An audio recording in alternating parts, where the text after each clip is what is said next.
Assalamualaikum warahmatullahi wabarakatuh. Sampurasun Akang Teteh. Berjumpa kembali bersama saya Tiarani Vidya. Selama beberapa menit ke depan akan menemani Akang Teteh dalam program Bewara SMTV. Meski di Kota Bandung belum ada yang terjangkit hepatitis akut, namun sejumlah antisipasi telah dilakukan oleh pemerintah melalui Dinas Kesehatan Kota Bandung. Salah satunya adalah menyiapkan 280 fasilitas kesehatan, memberikan edukasi kepada masyarakat terkait gejala umum penyakit hepatitis akut, dan mengkampanyekan pola hidup sehat dan bersih. Dinas Kesehatan Kota Bandung telah menyiapkan 280 fasilitas kesehatan untuk menghadapi potensi penyebaran penyakit hepatitis akut yang tengah marak saat ini. Vaskes yang disiapkan terdiri dari 200 klinik dan 80 puskesmas yang tersebar di 30 kecamatan, rumah sakit umum daerah, dan rujukan yang ada di Kota Bandung.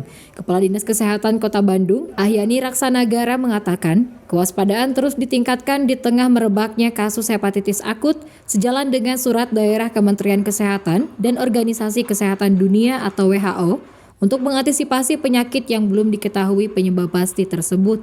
Selain memastikan fasilitas kesehatan dalam kondisi siap, pencegahan juga dilakukan dengan memberikan edukasi kepada masyarakat hingga ke kawasan terpencil mengenai gejala apa saja yang umum terjadi pada anak yang terinfeksi penyakit tersebut seperti mual, muntah, urin berwarna pekat, dan feses pucat.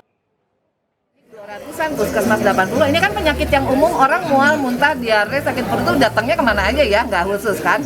Jadi dia bisa di puskesmas, bisa di klinik? Bisa, nah mereka yang akan memilah ya, ada tata laksana yang diberikan oleh Kemenkes, ada pertanyaannya, apakah ini, apakah itu. Kewaspadaannya, kesatu adalah harus memberikan edukasi kepada masyarakat bahwa ini tuh penyakit apa, gimana upaya pencegahannya, jadi fokus ke pencegahan. Yang kedua adalah tata laksananya, jadi kita memberikan sosialisasi kepada vaskesnya supaya jangan gagap kalau ada yang mengeluh seperti itu.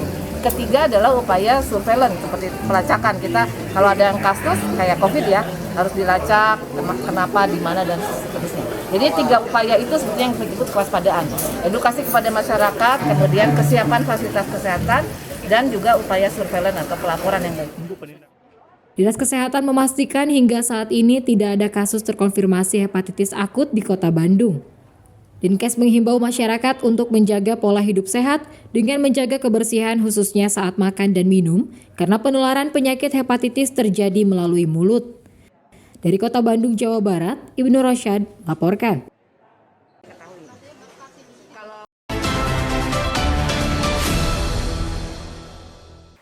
Pemerintah Provinsi Jawa Barat terus melakukan sejumlah langkah guna mengantisipasi kemunculan hepatitis akut di Jawa Barat.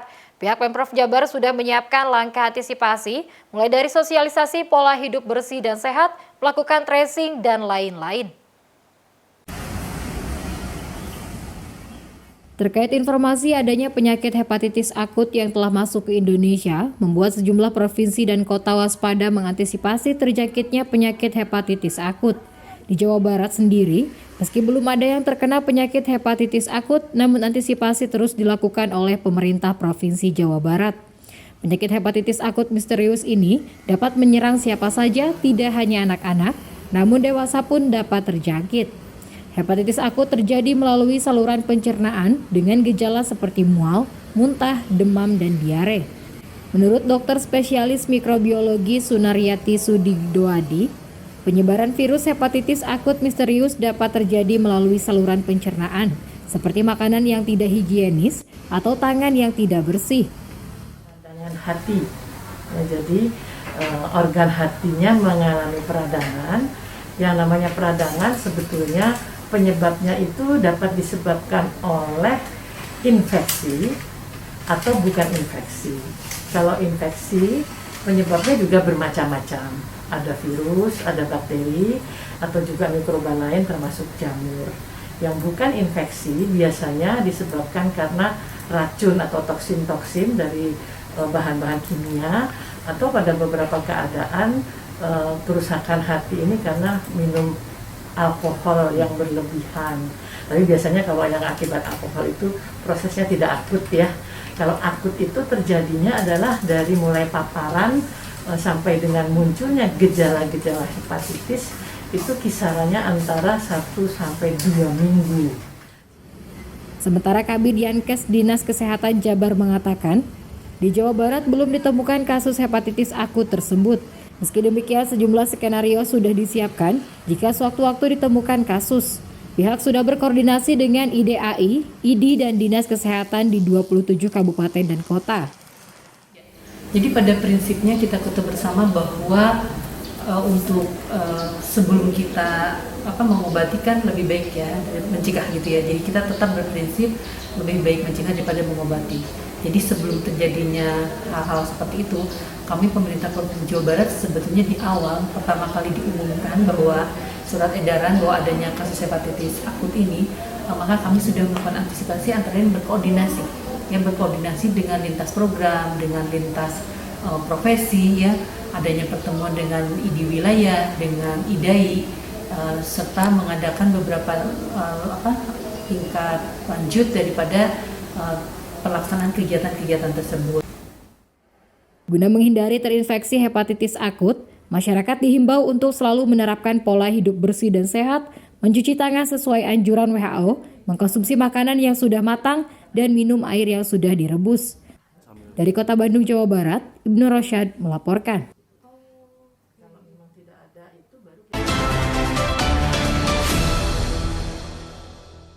Seorang warga Brebes menjadi korban perampokan sesama penumpang travel gelap. Diduga para penumpang lainnya adalah komplotan pelaku kejahatan di dalam travel gelap yang memanfaatkan suasana arus balik. Usai diambil handphone dan uang tunai, serta menguras uang dalam ATM, korban kemudian dibuang di sekitar Ajimut Waled, Kabupaten Cirebon, Jawa Barat.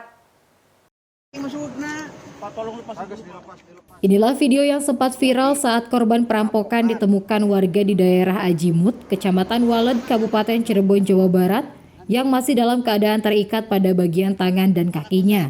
Tidak hanya itu, korban juga dilakban pada bagian mata dan mulutnya.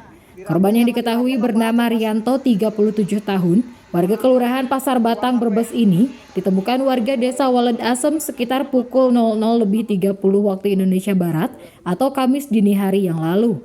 Menurut saksi mata yang menolong korban, awalnya didengar suara minta tolong, namun kemudian saksi bersama temannya menuju sumber suara dan ternyata ada orang yang dalam kondisi terikat dan mata seperti mulut dilakban berdiri di pinggir jalan yang merupakan korban rampok. Berarti korban berdiri di mana, Pak? Oh, korban tuh berdiri di sini ya, Pak ya. Jadi awal-awalnya saya tuh dari rumah bertiga sedang begadang. Pas gitu kedengeran orang yang minta tolong. Nah, saya abaikan aja, dikirain orang bercanda lah gitu ya. Iya. Nah, terus ada lagi minta tolong. Pas kebetulan ya kita penasaran, ayo kita lihat ke sana. Barangkali itu ada kejadian yang negatif.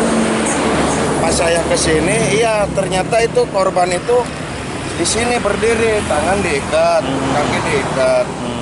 Nah, setelah itu saya mau tolongin, tapi saya nggak langsung saya tolongin. Kita lapor polisi dulu yang berwajib. Kebetulan patroli lewat, Pak. Kebetulan patroli lewat, saya stop. Sementara itu, Jalan Raya Waled menuju Kuningan ini memang suasananya sepi dan gelap saat malam hari. Beruntung korban ditinggalkan oleh para pelaku masih dalam keadaan hidup sehingga bisa meminta tolong. Sedangkan dari pengakuan korban, saat dirinya akan kembali ke Jakarta berencana akan menaiki bus. Namun sayangnya, tiket habis karena penumpang bus membludak. Korban lalu bertemu orang yang mengaku sudah biasa ke Jakarta dengan menggunakan travel. Bahkan, saat travel datang, orang yang baru dikenalnya itu sempat menawarkan tiket kepada sopir travel dari Rp200.000 menjadi Rp150.000.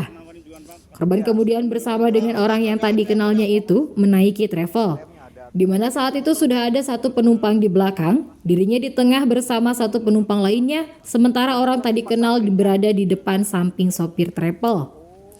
Kemudian saat berada di wilayah Kanci Cirebon, korban mengaku disekap, dipukul, lalu diikat kaki dan tangannya. Mulut serta matanya pun ditutupi dengan menggunakan lakban. Tidak hanya menerima pukulan, korban juga diancam akan dimutilasi jika melawannya. Sebelum akhirnya dibuang di sebuah warung yang ada di wilayah Ajimut Bukit Manengteng, Waled, Cirebon, Jawa Barat. Korban mengaku uang Rp200.000 dalam dompet dan HP dibawa kabur perampok. Termasuk uang dalam ATM diambil sebesar Rp400.000 dan dipaksa menyerahkan nomor PIN-nya untuk diambil. Sengaja perampok itu mau naik bis, karena bisnya itu banyak yang penuh, itu ada orang yang mengaku orang berbes juga dari desa Bulusari, kecamatan Bulakama itu. Dari logatnya apa, persis kayak orang berbes ya kan. Dia ngajak naik travel itu. Nawarin, terus itu katanya travel temennya. Nah, terus nawarin juga orang itu yang nawar juga harganya. Begitu katanya dia udah pernah langganan di situ ya kan. Ya saya percaya gitu loh. Orang itu terus diambil HP, diambil dompet, isinya uang itu sama dimintain ATM, PIN ATM. Berarti orangnya sempat ngambil uang itu kan. Sebelum saya diturunkan di wallet itu, dia sempat buka HP saya, nelpon istri, minta transfer 5 juta, tapi istri saya nggak percaya, tapi ya dimatikan. Nah, akhirnya orang yang depan itu nyuruh ke temannya yang belakang itu, HP-nya dibuka, buang kartu. Korban saat ini berharap agar pihak kepolisian segera bisa mengungkap kasus perampokan yang menimpa dirinya. Korban juga menghimbau kepada masyarakat untuk tidak menaiki travel gelap yang tidak dikenalinya.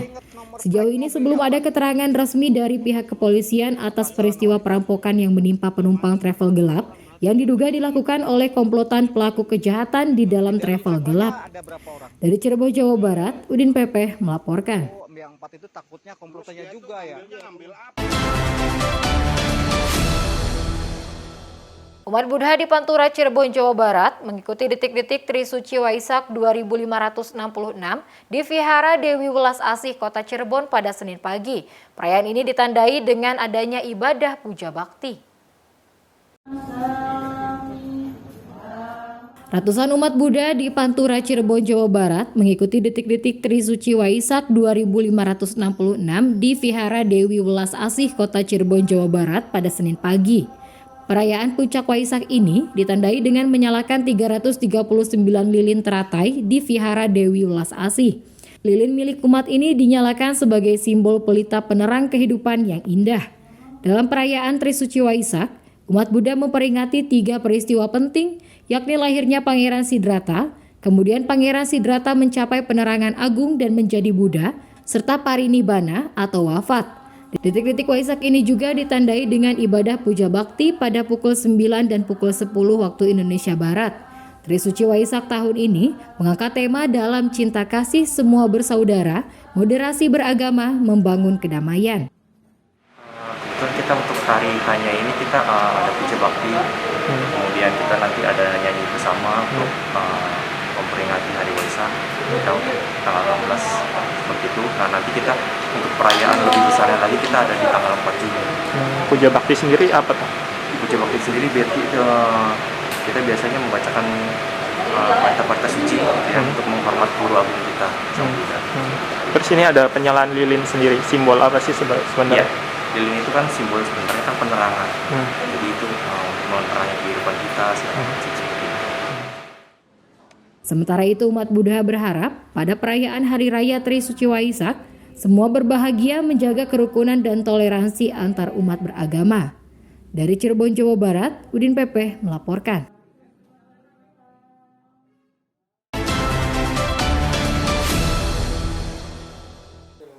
Akang Teteh, demikian Bewara SMTV untuk hari ini. Tetap saksikan Bewara SMTV setiap hari Senin sampai dengan Sabtu di jam yang sama dan Bewara sepekan di hari Minggu. Saya Tiarani Vidya beserta tim redaksi SMTV pamit undur diri. Terima kasih. Wassalamualaikum warahmatullahi wabarakatuh.